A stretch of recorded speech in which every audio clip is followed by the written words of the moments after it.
तो conversation news की team पहुंची है दिल्ली अजमल खां पार्क। आप देख सकते हैं कि श्री कृष्ण लाल मल्होत्रा जी जो दुनिया में नहीं है लेकिन आज उनको याद किया जा रहा है। भीड़ से आप अनुमान लगा सकते हैं कि लोग उनको कितना प्यार करते थे। नेताओं का यहाँ आना है, साधु संतों का यहाँ आना, लाखों की संख्या में लोग आए हैं और उसी परंपरा को चिरंजीत मल्होत्रा जी मार्गदर्शक कर रहे हैं। अपने पिताजी की परंपरा को चला रहे हैं। गौ भक्त उनको कहा जाता है, समाज सेवक उनको कहा जाता है। आइए क्या कुछ कहा उन्होंने कन्वर्सेशन न्यूज के माध्यम से, इसी मुद्दे पे आज हम चर्चा करने वाले। देखते रहे कन्वर्सेशन न्यूज।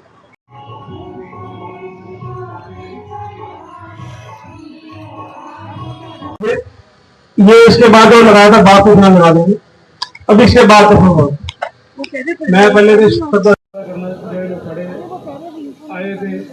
मेरा एक मकसद एक ही मकसद था कि लोग आते हैं श्रद्धांजलि से वापिस चले जाते हैं। मेरा संतों का जो सानिध्य मिला, आशीर्वाद मिला, वो मेरे पिताजी को सीधा सदगति से बैकुंठ वास करेगा। मेरी यही इच्छा थी, इसलिए मैं आ चुका हूँ। और मैं सही संतों को कहूँगा, क्या करूँगा, राजू थले बैठ के तो अपनी पगड़ी बनवा भी बटेगा अपने सोरे को। मैं संता को पानी है, संता को मैं आशीर्वाद लगा पढ़ाई थले बैठा प्राउड मैं तो पढ़ूंगा। ऊपर आना तो ऊपर आ जाए सर, मैं संता को पाऊंगा। चलो जी और लास्ट लाइन आज आदरणीय चिरंजीव मल्होत्रा जी के पूजनीय पिताजी की श्रद्धांजलि के कार्यक्रम में हम सब एकत्रित हुए हैं। और जिस प्रकार हर पिता चाहता है कि उसका पुत्र जो है वो उनसे भी आगे निकले, तो चिरंजीव मल्होत्रा जी ने समाज में, देश में अपना एक विशिष्ट स्थान बनाया है। यहाँ सभी धार्मिक, सामाजिक और व्यापारिक सभी लोग यहाँ उपस्थित हैं और ये उनकी यश कीर्ति है। जिस प्रकार से सभी समाज के लोग यहाँ श्रद्धांजलि देने के लिए आए हैं।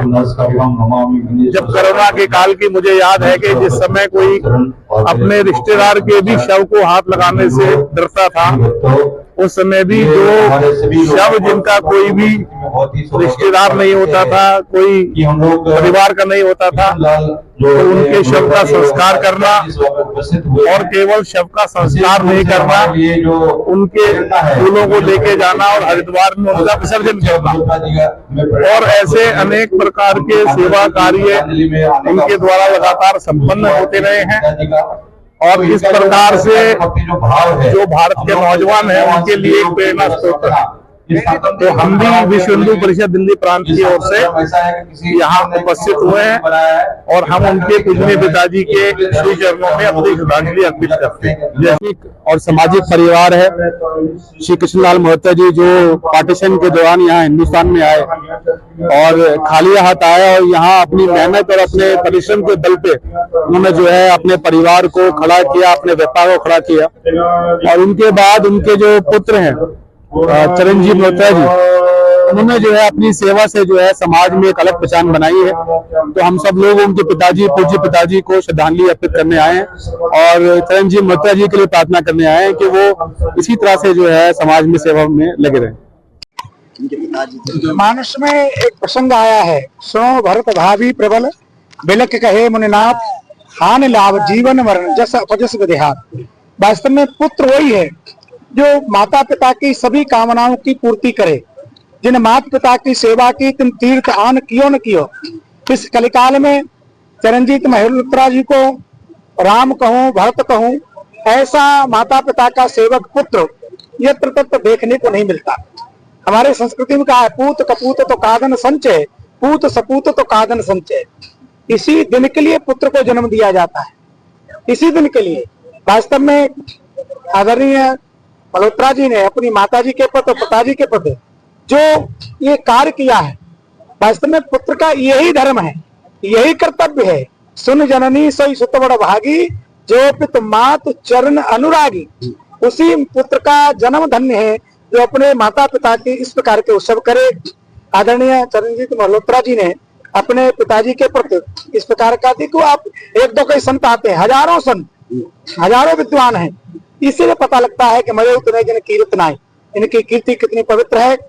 मैं मल्होत्रा जी को साधुवाद देता हूं दिल्ली संत महामंडल की तरफ से, उपस्थित सभी संतों की तरफ से, कि आप पूज्य पिताजी को तो भगवान ने निसंदेह अपने नित्य लीला में अपने पार्षद के रूप में स्वीकार कर ही लिया है। आपको पिताजी का माताजी का आशीर्वाद निरंतर प्राप्त होता रहे। आप सनातन संस्कृति का, राष्ट्र संस्कृति का निरंतर कार्य करते रहें, इतना परमात्मा आपको बल दें, आपके माता पिता आपको आशीर्वाद दें, ऐसी कामना करता हूँ। मेरी यही इच्छा है, अब करने जो लोग कहते हैं सेवा करी, सेवा नहीं हर बात का फर्ज होता है। और मेरी संत महात्माओं से इतनी विनती है, संत ईश्वर का दूसरा रूप होते हैं और ईश्वर सेवा इनका सुनता है। मेरे पिताजी बहुत धार्मिक आदमी थे, बहुत पूजा पाठ करते थे। उनकी एक इच्छा थी कि मैं सीधा बैकुंठ में जाऊंगा रिंकू, लेकिन वो कुछ हालात ऐसे होते कि माता जी के बाद वो बीमार थे। आप संतों से ये मेरा अनुरोध है कि यही आशीर्वाद है, आपकी बातों में पूरा ईश्वर सुनते कि मेरा पिताजी का सीधा बैकुंठ वास हो, मुझे और कुछ आशीर्वाद चाहिए।